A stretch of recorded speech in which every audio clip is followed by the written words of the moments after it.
Loving and gracious God, we feel your presence within us and among us. Despite all of the tragic and troublesome events in the world, we know through the witness of the scriptures that we studied today that you are always with us, present in times of trouble and in times of joy. We ask today that you bring your loving and healing presence upon Kurt and Sue. Please be with the people of Ukraine and bring them comfort. And we ask that you help bring about peace in the hearts of all who are in strife today around this world. And we ask all of this in the name of your Son, Jesus Christ. Amen. Amen. So thank you all. I was kind of called upon a little bit last minute to fill in, and I'm happy to do so. And we wish Gus a pleasant Sunday wherever he might be. But the text that we're in today, and this is a continuation last week, started looking at the book of Ezra. And given that none of you were here last week, I'll just kind of walk through a bit of an overview of the book. It's in a section of the Hebrew Bible called the Megillah, which is a single scroll that contains five books. And historically, the books Ezra and Nehemiah were considered one book, but later in the Christian tradition, they were separated into two. So this book, Ezra and Nehemiah, chronicle the return of the exiles into Babylonia. So you'll recall from many of our previous classes that in 587, the Babylonians exiled a segment of the population that was in Judah and took them into captivity in Babylon. Now, I think something that's important to realize is that not all of the residents of Judah were taken into captivity. But what happened was it was primarily the elites of that community that were taken. So that's an important thing to think about when we start talking about who is coming back, right? So the text, I'm going to go ahead and read the text that we're going to be thinking about today. And it's chapter 6, beginning in verse 1. And a little bit of background, when the exiles come back, they do so with the financial and political assistance of the rulers of Persia. Because you'll recall that the Persians conquered the Babylonians. And so what we see in these texts is that the Persians had an interest in supporting the Israelites as they moved back in and gave them material and political support to reestablish themselves. So this part of the text actually, interestingly enough, was written in Aramaic. So the first, I think, 6 chapters were written in Aramaic. Aramaic was the kind of the lingua franca of the Persian Empire. So I'll go ahead and read the scripture. Then King Darius made a decree, and they searched the archives where the documents were stored in Babylon. But it was in Ecbatana, the capital in the province of Media, that a scroll was found on which this was written, a record In the first year of his reign, King Cyrus issued a decree concerning the house of God at Jerusalem. Let the house be rebuilt, the place where sacrifices are offered and burnt offerings are brought. Its height shall be 60 cubits, and its width 60 cubits, with 3 courses of hewn stones and 1 course of timber. Let the cost be paid from the royal treasury. Moreover, let the gold and silver vessels of the house of God, which Nebuchadnezzar, remember Nebuchadnezzar was the Babylonian ruler, took out of the temple in Jerusalem and brought to Babylon, be restored and brought back to the temple in Jerusalem, each to its own place. You shall put them in the house of God. Now you, Tatnai, governor of the province beyond the river, Sethar-Bozenai, and you, their associates, the envoys in the province beyond the river, keep away. Let the work on this house of God alone, let the governor of the Jews and the elders of the Jews rebuild this house of God on its site. Moreover, I make a decree regarding what you shall do for the elder of the Jews for the rebuilding of this house of God. The cost is to be paid to these people in full and without delay from the royal revenue, the tribute of the province beyond the river.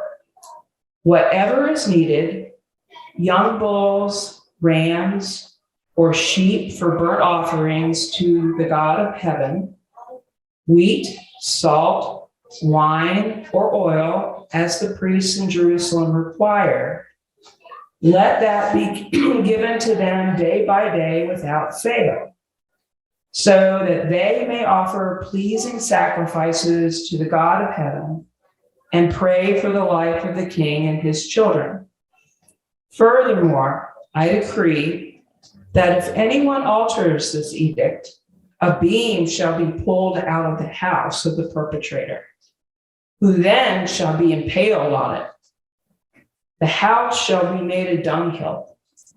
May the God who has established his name there overthrow any king or people that shall put forth a hand to alter this or to destroy this house of God in Jerusalem. I, Darius, make a decree. Let it be done with all diligence. So that's a pretty firm decree, right? Right. And pretty generous when you think of it all. Right, out of the royal coffers, so to speak. The river they're referring to is not the Euphrates. They were talking about within Jerusalem. Right. Yeah. Right. Because one element of this story is that I think is very important is to understand, as I kind of alluded to before, that the exiles in Babylon were just a segment of the nation of Israel, and they were a particular segment. They were the elites. So and they are returning in successive waves. Yeah. And what we see in this text is, this return, and with the power of the Persian Empire behind them, are coming back to their place. But there were people living on that land who were never exiled, who had continued on in their lives there in Judah. So what we see happening is some tension here, right? And scholars have used the term, and this is in the text too, is the people of the land. And these people of the land were the ones that had remained in Judah. And they tended to be people who were poorer, were not elites, and they had continued living, working, sustaining themselves, practicing their religion, which ostensibly is the same religion that the exiles had. But very profound things happened to the religion of Israel when those elites went into Babylon. We've talked before about how much of the literature that we read in the Hebrew Bible comes out of that exilic period, and the interaction between the exiles and the Babylonian culture was pretty extensive. We don't know a whole lot about the lives and what went on for the exiles when they were in Babylon, but I did see a study, an archaeological dig, that suggested there was a Jewish town in Babylon, and there was interaction and trade, and that these captives did not get sent to a detainment camp. Right. So they were free to interact with the culture. Dick? I'm not sure when I recall this from, but it seems to me we had a discussion about when they were returned to Judah. Not all of them returned either. Right, and Dick made a great point that when those who had been taken captive returned, not all of them decided they wanted to go back in the first place. Right. So, many of them stayed, and then there were successive waves of returnees over time. Right. So the interaction of, the elite Israelites with the Babylonian culture created some really profound changes there. And you think about it, I think we've talked before about what scholars, when scholars look at the text, they see different sources. One of those sources we call P, which is the priestly source. And there have been suggestions that P source material comes out of that exilic experience of the elite Israelites interacting with the Babylonian religions and the culture. There's a text called the Enuma Elish, you may have heard of, and it has a lot of stories, one of which is a story about a flood that destroys the earth, and then a figure that brings that up. See, and there's some suggestion that the Israelites picked that story up during their time in captivity in Babylonia, and kind of assimilated and adopted that and brought that back.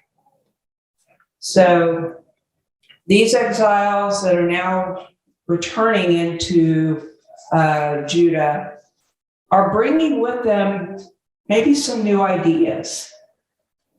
And they were the elites, they have the backing of empire behind them, and obviously the money to rebuild this temple. Dick? I wonder if Persia actually did all of that with regards to building the temple as an incentive to get people. They may have decided that they wanted them to move back to Judah. And that one incentive would be to allow them to reestablish the religious base there, and in an actual structure, which seemed to be important when we go back a long time ago. The ark and the place where the Ark of the Covenant was put, and Right. that was the house of God, and it would be interesting to see what the political situation was in Persia at that time. Good point. Yeah, so Dick noticed that, the Persians may have had, strong impetus or motivation to help those folks transition and reestablish their own center of, for lack of a better term, religious power in Judah. And I think that's a great point. Yeah, it's interesting to think about what would have been the motivations of the Persians to do this. And I think, there's a kind of this general sense that, well, their culture was just more open to religious plurality, or they were just more benevolent. And, that may be true. But I think there are also some parallels, in global history of empire that has realized that maybe soft power is better than hard power. Yeah. Yeah. And that, that this funding and support can create a bit of I don't want to say a dependency, but at least a fealty, a sense of, they've helped us out, now we're interconnected kind of thing. But so the returning exiles, have this backing, this funding to begin to rebuild the temple.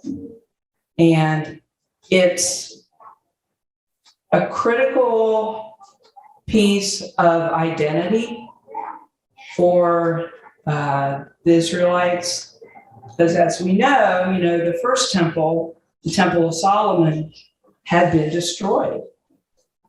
And that sense of place, the place to worship, as some scholars call it, the center of Jerusalem cult, needed to be reestablished. And so these returning exiles, the elites, were very eager to do this, but yet it isn't evident in this text, but there was pushback on that from the people of the land and other entities around Judah.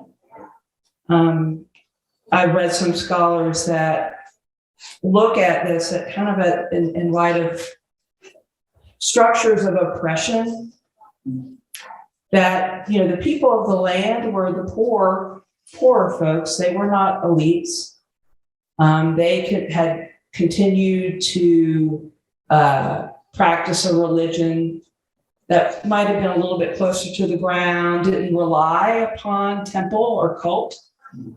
And so when the religious elites come back, the expectation is that the folks who had stayed there are going to come in and, give their labor, give their time to rebuild all this. I mean, the funding's there, right? The material's there, but who's going to do the work? So we see later the pushback, and it comes in the form of our crops are now rotting in the field because we're working on this temple for you all. Matter of reference, how many years was the exile to Babylon? It was 587 to 515. Oh, okay, so it was less, about 60, Yeah. years. So we think at that time, then, that would be. That'd be like two generations. Two generations, Yeah. that's right, a very good point. So there was plenty of opportunity for them to diverge in terms of their relationships. Right. Yeah. Right. And of course, we don't have a lot of material written from the perspective of the people of the land, right?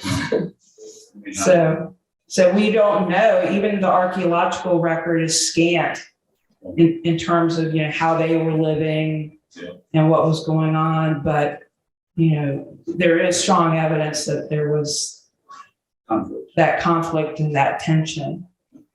So, but yes, I think that's a very good point. When people think of the Babylonian exile, I think sometimes you have a tendency to think, oh, it was like centuries, but it wasn't. It was a relative, in our standpoint, just a lifetime, but 2 lifetimes probably then. But, and I also contemplate just how, even though it was a short amount of time, it was a very fruitful experience for these exiles in a way, because it, I think, expanded their literary and their theological understandings in ways that we can kind of glean and tease out of the text now. But going back created a set of issues where they were, in contact with folks that hadn't had that experience. And this reestablishment of a priestly cult in Jerusalem was a little bit, destabilizing for those that had remained in the land. Seems like number one, Babylonia and as a whole on Persia was a very successful empire. Right. And so that was very mature, and I wondered if it felt like going back into The Stone Age. Right back to the sticks. Yeah. And so I'm wondering now, the mindset of the people that actually made that transition, that they had to either have deep faith that they felt that they needed to practice on an independent basis, or they were even incented a little bit to do that. It was from Darius's point of view, he was projecting his own power. Right. He wasn't, it wasn't like he was losing control of them. He was just locating them in a different location. Right. So Dick noticed that, from Darius's point of view, he's establishing, he wasn't losing them, he was establishing a place of power. An outpost, Yeah. in a sense. But one that allows for the culture and the religion of the people to really grow and become successful. Yeah. And the text, also the understanding of this as, again, the Lord is guiding this. And, within the lesson plan, the kind of the theme of it is, God's timing, that from the perspective of the Israelites, God works in and through history in God's time, and can use foreign powers, foreign principalities to further God's own agenda for the Israelites. What do you all think of that perspective?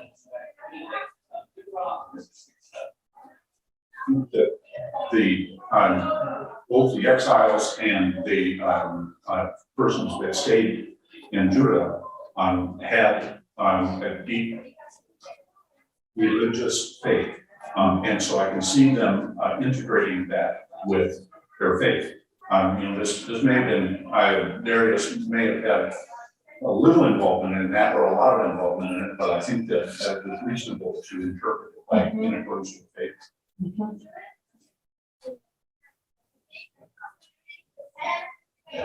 Jane, you're smiling at me. No, I was just trying to make, some other more recent connections, and I don't know that I can come up with a, more current analogy, or whether, we can meet at a religious thing and share that, or if that was so totally foreign, I don't know. I mean, when you say the people of the land, I start thinking indigenous people, and I start thinking of, we'll give you your own reservations, kind of thing. And,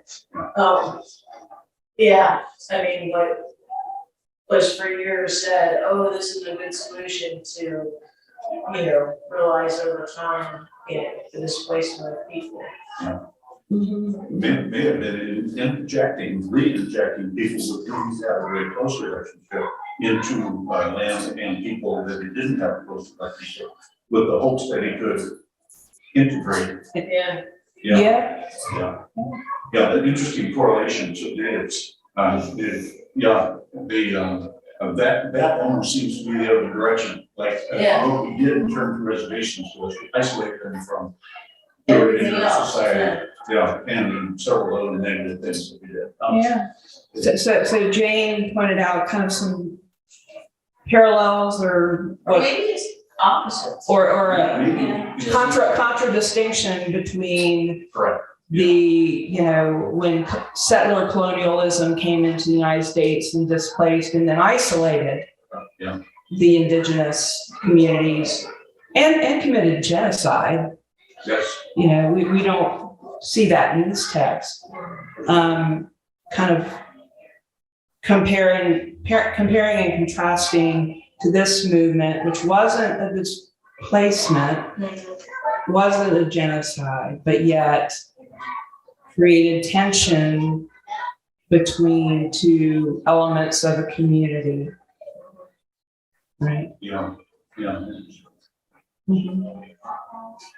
And actually, one of the questions that I am invited to ask you all is, how would you describe how God works in human history?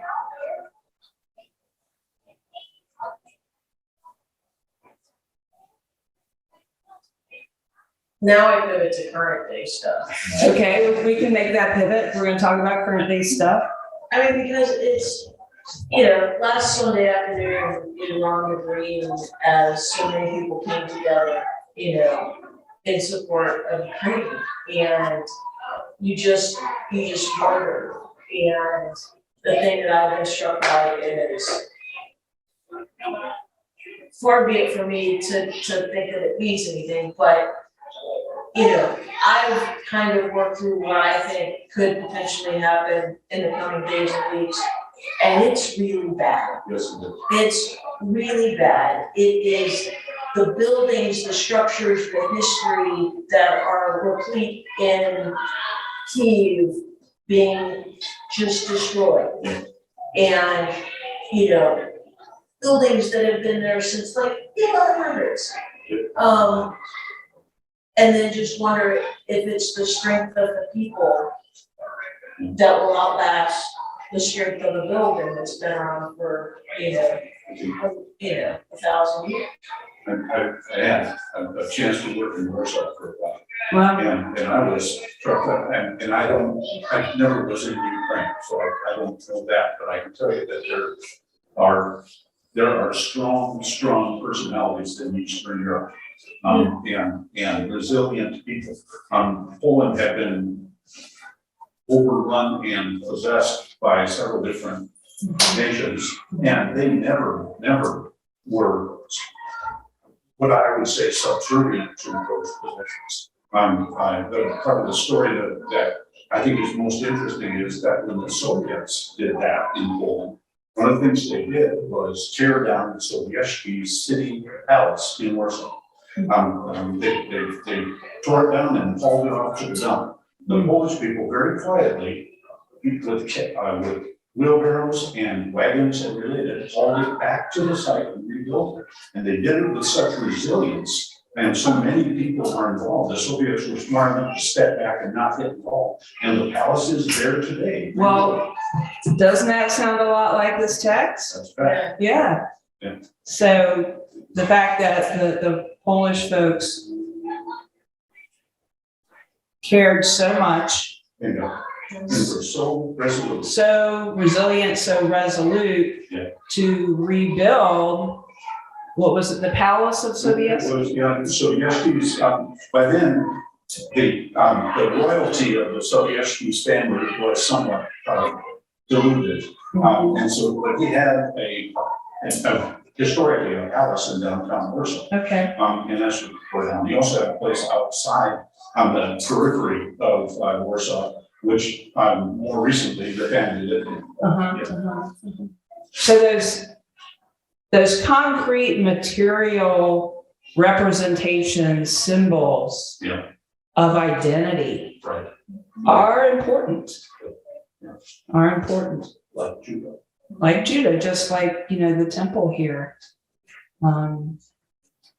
Right, and so, Jane made the point that what we see now in Ukraine, going kind of back to the question, how does God work in human history, I would say it's really hard to see sometimes while we're in it. Right. Um, In retrospect, it's. sometimes, hindsight is 2020.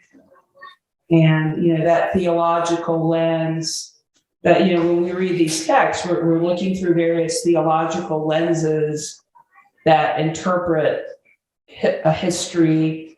And when I say history, I don't necessarily mean a factual, this is this and this, but Like a cultural history and self-understanding and narrative. Well, but even the headline that we were looking at this morning, I mean, no other thing in the past several decades has galvanized Yes, Europe. yes. And what's it gonna take? And so it's that, you may have your differences, but if you all can come together against, and like Dare said, a common enemy, what's gonna bring everybody together? And, a galvanizing element that. So that galvanization of what had nominally been a community of people that had joined together, but this event is showing just many of our surprised actual resilience and strength of that commitment that has been made. Some argue we're not doing enough and it's going too slow, but I think Jane's point is well taken. So in our current situation, I don't know if you're aware that the patriarch of the Russian Orthodox Church in Moscow has been saying, essentially, it is God's will that Russia overtake Ukraine, and it is God's will that Russia is doing what Russia's doing. And also sort of demonstrates that the bifurcation of the Christianity from Byzantine times. Right.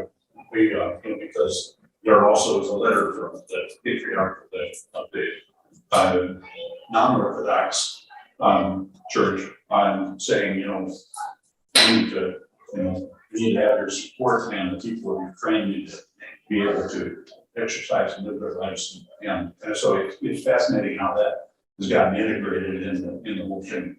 I think when totally military, Putin may regret eventually the degree of damage that he's done. If in fact he intends to, which apparently does, intends to occupy Ukraine, it's going to be a mess. Yeah. And he's going to have the mess, on his plate. Right. Yeah. So that And the battle is the war. that occupation will be Correct. That's right. disastrous. Yeah. Oh, yeah, and, that's not to speak at all of the many Ukrainians who have Just the magnitude of human suffering that happens when, and I want to make this connection. Putin. One of the things that bugs me is, sometimes you'll hear people who really aren't informed say, well, the communists are doing this, or some even say the Soviets, and I'm like, no, let's understand. those are altered. That's not Right.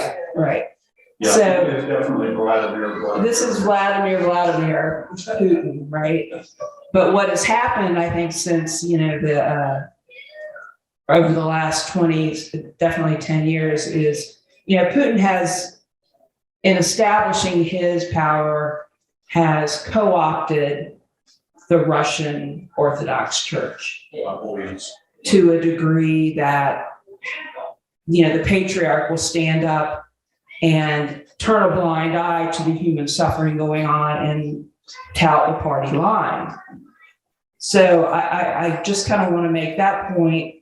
As we think, God works in human history. Well, from the point of view of the Patriarch of Moscow, what's going on is certainly Well, it's that God works in history and sometimes history tries to co-opt God Yeah. in the form of people, in the form of, what you alluded to. So Jane said, God works in history, but sometimes history tries to co-opt God. Like that. Use That's that. what it is, that's good. Yeah. So I guess, so where are we standing? Here in the West, we're standing in a different socio-cultural location, and we're at the same point in history as they are in Russia, but we're in a very different socio-cultural position, setting, place, versus the Patriarch of Moscow, which is he's in a different place. It's in the, Right. Yeah. Right. But if we take away from the totality of these texts that we call the Bible, that God stands on the side of the oppressed, then does that shift things, or does it make it even more complicated? Because I hear the language coming out of the patriarch that they are the ones that are the victims in this, right? So. it's interesting. Yeah, Russia had its own stuff too, so they were somehow threatened by their neighbors. Agreed. Mhm. Yeah, and they've always viewed Central Europe, what the Europeans consider Central Europe as their defense line. And in recent years, of course, NATO and related things impacted their degree of faith in that defense. Mhm. So there are valid reasons why Putin's doing what he's doing. He's doing it in a very brutal way. Mhm. But he's almost historical and traditional in terms of the defense. Traditional. One of the really cool things about my time when I was at Princeton Seminary is I lived with the former ambassador to the Soviet Union, George Kennan, and I was kind of their girl Friday. Would get up early, make Ambassador Kennan's breakfast, and just sit with him for like an hour every morning, and then come back after class and make their dinner. And this is kind of just an aside. The Kennans, Mrs. Kennan was from Norway. And, Ambassador Kennan grew up in Wisconsin and then went to Princeton, where he overlapped 1 year with F. Scott Fitzgerald. Yeah. And then, worked with Oppenheimer. And so just the richness of conversation, I could go on and on for hours. But, he, as the ambassador and as a diplomat, had to, studied Russian language, studied Russian culture, and then lived there for many years. And his observations, and he would quote Chekhov, he would quote Tolstoy, he very much looked at the literature of the people as a lens and, along with his own experience. But I remember him saying that there was kind of a predisposition of people towards an authoritarianist society. That was an acceptable format. Right. And so, when we, I think, who have been so enculturated to believe, that that's wrong, it's evil, and we're Democrats, a little D. But, he said, you have to understand that. It was really valuable time you spent there. Oh, it was amazing. Oh, yeah. Breakfast and dinner. I was just saying, wouldn't you love to have an hour today? Yeah. To just, Or a fly on the wall. Yeah. That's right. Well, the Berlin Wall had fallen when I was there, and I remember talking with him because he became persona non grata Oh, sure. in the Foreign Relations Committee for his X article, where he kind of preached a policy of containment. But at least, again, looking at history from that, like in the 90s, like the Cold War is over, we won.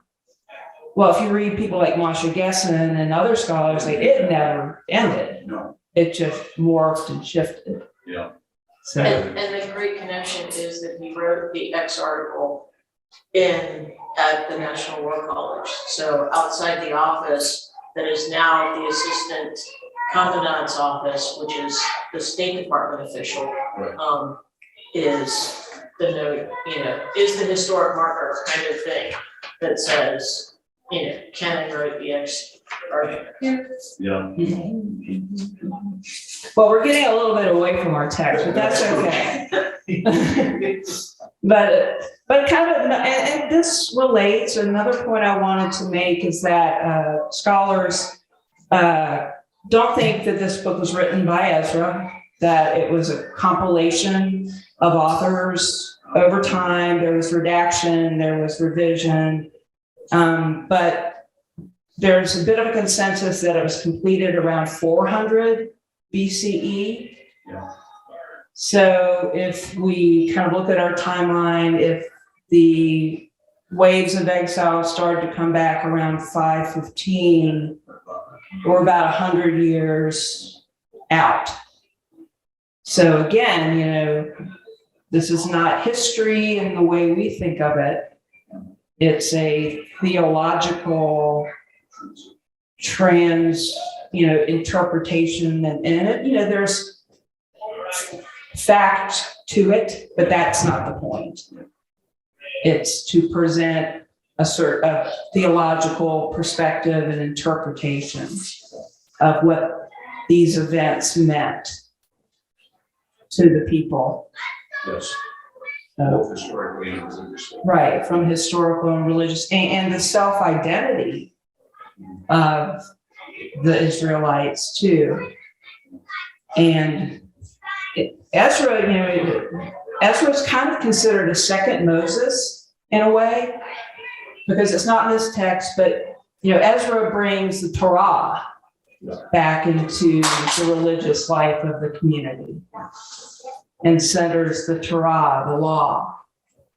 And if we think about kind of this P source material that might have been picked up in the Babylonian captivity, there are big sections of the book of Leviticus that scholars think were brought in from that, inserted. Okay, we'll see you. Thanks, Dick. So, this importance of religious identity, this reestablishment, the site of worship, all of this makes the rebuilding of the temple to be incredibly pivotal and important in the life of the nation of Israel, and also the support and encouragement of this foreign power, which had played a role in liberating at least the portion of the people who had been in captivity, to liberating them and then giving them the means by which to return and rebuild. And it's almost a period of reconstruction of the community and the nation in terms of their identity, or certainly a reconstruction of the text, with new additions coming in and reconfigurations of that. And it's not happening without tension. And it's not happening without power differentials between the elite exiles returning and the people of the land. But it sets up what will be what scholars consider second temple Judaism, which prior to the exile, we had the first temple, and this is the beginning of a new theological understanding that We call it Second Temple Judaism going forward. How are we on time? Okay. Any other observations? Questions? Yeah. Well, let's close in prayer.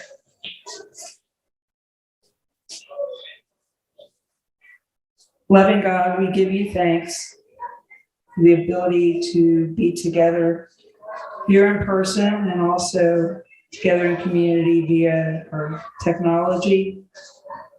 Again, we ask your blessings upon Kirk and Sue, and be with the people of Ukraine and all those who are struggling for liberation from any form of oppression. We ask all this in the name of your Son, Jesus Christ. Amen.